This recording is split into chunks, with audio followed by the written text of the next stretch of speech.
I hate that process to where you vote based on what you just said. Was this person nice to me? Yeah. Listen, come on. Should you, again, same thing with PEDs. Should you do PEDs? No. Should you strive to be a good person in life? Yes, obviously. Treat others with respect. We were raised, treat others the way you would want to be treated. Obviously, don't be a jerk to people. Be nice. Yeah.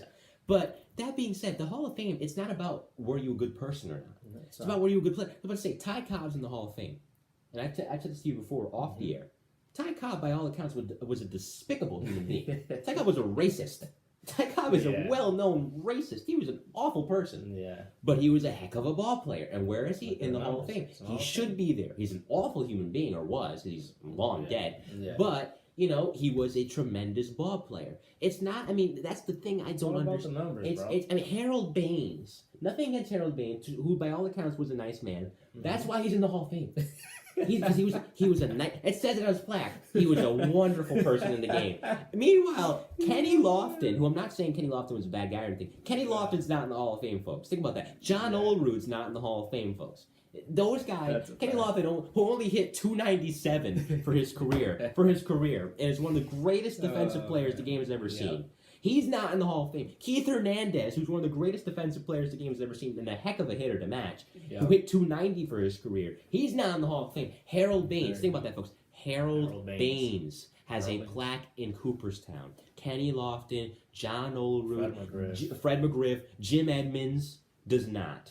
You know, that is just the epitome of ridiculousness. You know, to where I say this: if you can't objectively vote on if a player is a Hall of Famer or not, because previously you had a good relationship with the guy or you had a not so good relationship with the guy, that automatically disqualifies you. Because you think about it, in the American court system, if a judge trying a case, or if a lawyer, let's say a prosecutor, let's use a prosecutor as an example.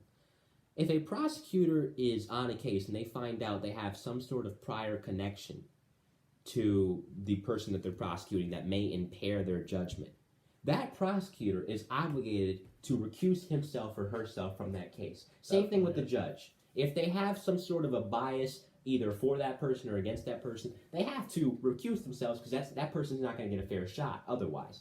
Same thing here with the Hall of Fame system. If you're going to vote for a person because he was nice to you, as you said, after he went 0 for 5 and he was a good guy in the locker room, he got rocked, or because, you know, or better yet, runs, he was nice to me, or better yet, you don't vote for a guy because he didn't give you cliche quotes for a column the next day and a game recap in some random newspaper. Covering the postseason, particularly the LCS and the World Series in this pandemic with the spread out fans in Texas and that whole situation. How odd was that and surreal was that to cover this postseason? The oddest part was quarantining for 8 days before I ever got out. So what we did, I went to the hotel in Texas that was the hotel where the team stayed, where everyone in that quarantine bubble stayed. And the first 8 days, I had to stay in my room. I could go out for an hour a day, walk outside, and that was it. And the reason for that was so everybody would be in this bubble and seemingly not a threat to anyone else from a physical standpoint, from a health standpoint. I was actually happy to do it because I hadn't been around a player or team the whole season.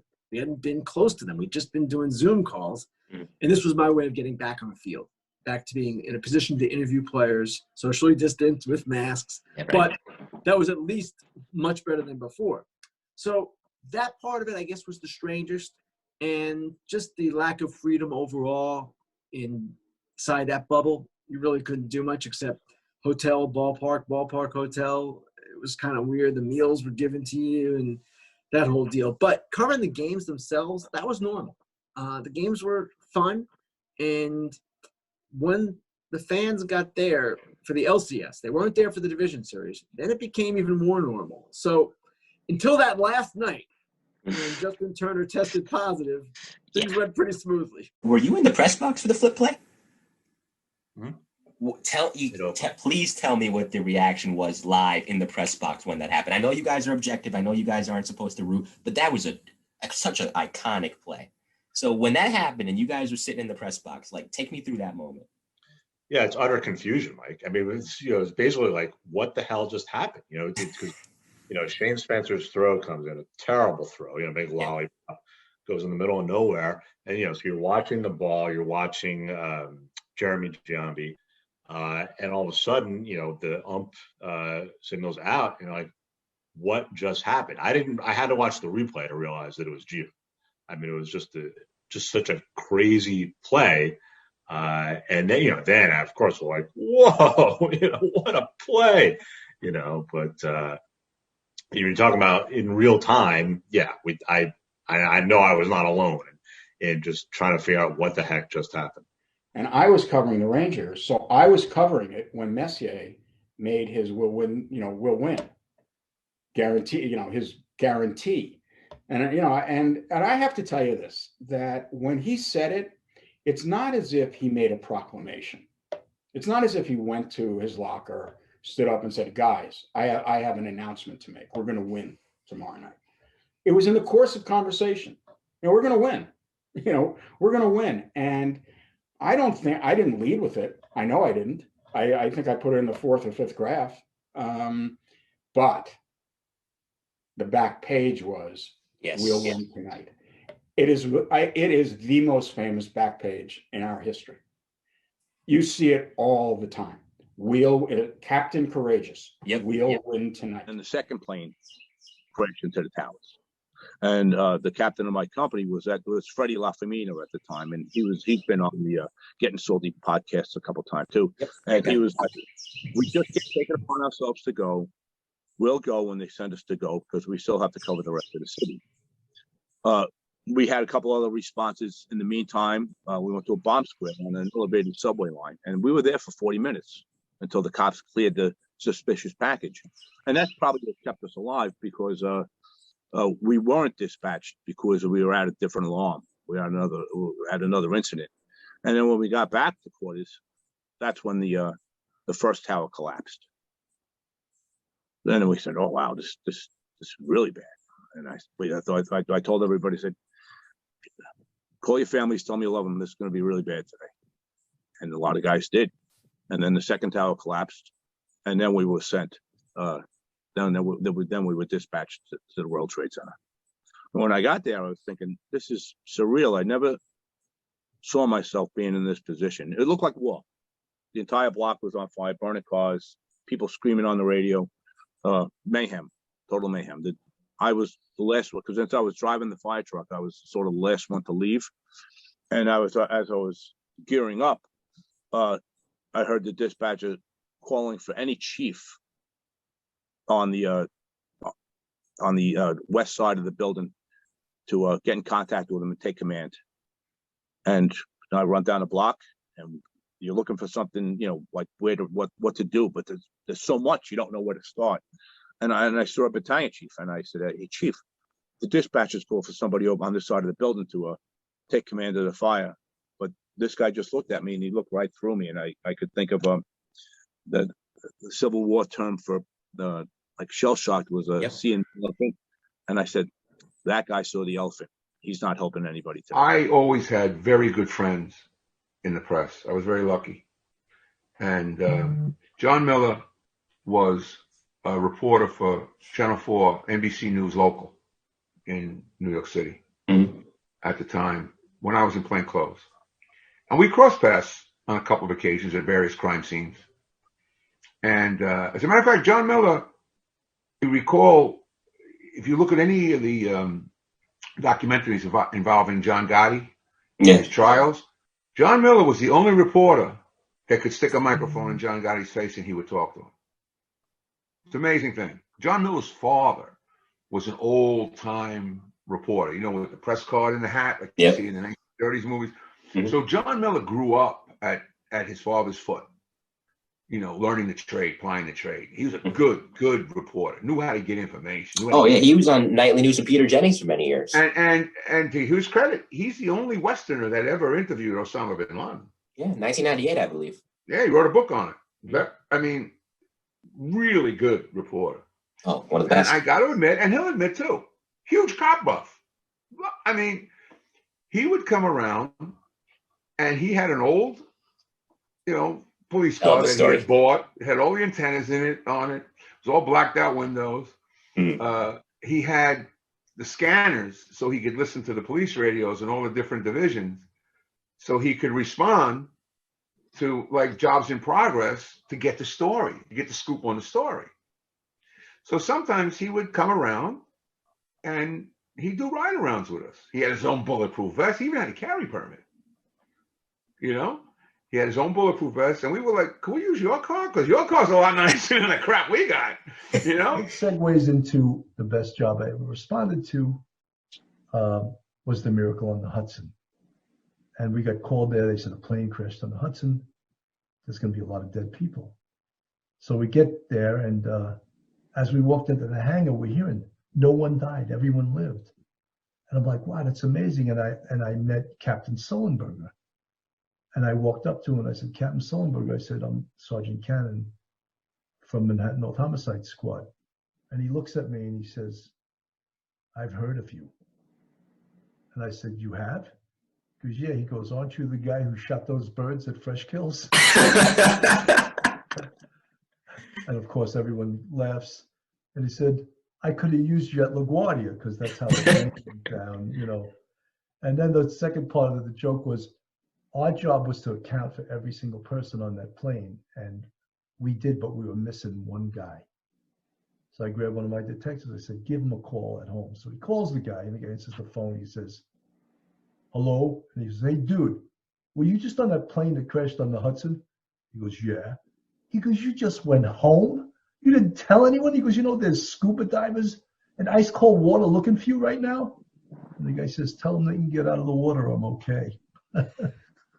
Like that, I mean, imagine the goal. I mean, that's such a dude thing to do. They say our brains mature slower than women. Because imagine, I'm all right. Well, I'm going back to Midtown, you know, just. That's right. I'll just take a cab and go home. Yeah. It may seem like such a mundane, you know, question, but how does a comedian go about preparing for his sets? Because it's not just about, obviously, the material. It's about the execution of the material. So how do you personally prepare for a comedy set? Well, you know, you have the material that you've worked on. That would probably become your set, right? And, you know, for somebody who has been doing it for as long as I have, you know, I have like a set. And then there's new jokes that you write. And, you know, you fall in love with the new jokes. They're like your little babies. You want to do them. But you don't know if they're ready for the big show yet. So you use your spots in the middle of the week to try out this new material. And then once you feel comfortable with it and it gets its legs, and also, too, you have to figure out where it's going to go in your 45-minute, 50-minute set, right? Because you're probably going to have to take something out to put that in. And where does that, you know, some people do their comedy is like, they don't really have a through line. Mine does. So if I start talking about like pop culture, you're probably going to get that for a few minutes. And then if I start talking about my police career, you're probably going to get that for 15, 20 minutes, maybe a half hour. Mm-hmm. You know what I'm saying? So we'll break up the show in half. So where do I put this new joke that I have that I'm in love with, that I love telling, that I'm really, you know, but it really doesn't have a place. You know what I'm saying? Mm-hmm. So you gotta, that's the preparation where I'm at right now, trying to figure out where this new joke that I've been working on all week is gonna, and sometimes I'll just do it up front because that's the best way to do it. Right. And what was the housing police is now a bureau within the NYPD. The housing bureau is a transit bureau in the NYPD. And to tell you the truth, I don't like it. I don't think they get the resources they need, those two bureaus, to do the job that's needed from them. Mm-hmm. When they had the separate departments, again, I can't speak really for transit, but in housing, we were the ones who took care of our community, and our community was the residents of public housing. Mm-hmm. That's who we took care of. You know, we walked through those projects. We were known. They knew our names. It was very commonplace. It's just as simple. You walk past someone, give them a nod and a smile. It's not going to kill you. And that alone lets people know you're human. Nothing like that had ever happened in the city before. I mean, I think the closest you could get to an event like this is maybe something like an airplane crash.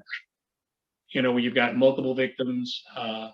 6 people died, but thousands of people were injured and being treated. And I mean, where do you start? I mean, a year ago, I'm running around crack houses doing search warrants in places, and now I've got all these victims, and I'm like, I'm on the catch sheet, so this is my case. I'm like, are you kidding me? I wouldn't even know where to begin with this. So you take a breath, you start writing things down, and I was lucky to have people like Jerry Sheehan to guide me through it. But you worry about it, but because it was terrorism, the people from the FBI and the ATF, National Response Unit, all came in, and they ultimately take the responsibility. But I can tell you that there was a moment where the chief of detectives, who at the time was Joseph Borelli, were in a room with all the detective commanders, and he's asking, who's got this? Meaning, who's got case responsibility? He's telling my boss, who's got this? And he goes, the kid. And I'm looking in the room, and like this, the next guy closest to my age maybe has 10 years on me. I'm like, I guess I'm the kid, and I'm like, oh my God, what am I? How do I even start? And Right.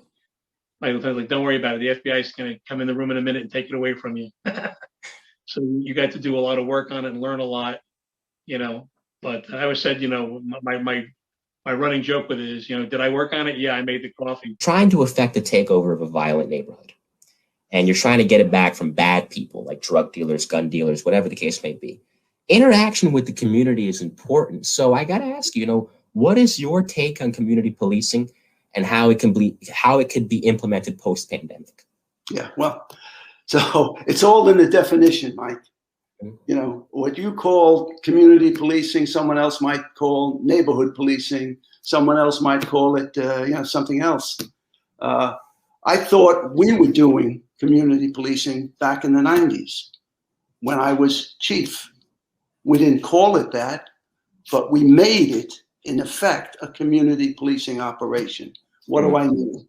76 precinct commanders were charged with answering their community complaints, reducing violent crime, improving the quality of life in the neighborhood, and reducing the fear of crime. What I was doing at headquarters was just asking them those questions at CompStat meetings. How are you doing? How are you managing that? How are we doing, handling that? I let them determine their resource deployment. But if it wasn't matching up with the issues that they were having, then that was a question they had to answer to my satisfaction. Why are your guys working Monday to Friday, weekends off, when the crime is, at night and on the weekends?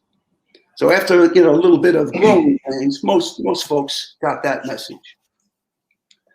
So community policing, in my view, and I think in Bratton's view also, at least back when he was PC the first time in New York, was let's decentralize the authority that we have in headquarters out to the field.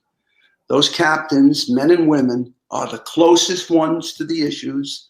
They're close to the community. They're having weekly or monthly meetings in some cases with the community boards. They're getting all this information and intelligence. Let them act on it. Let's not tie their hands.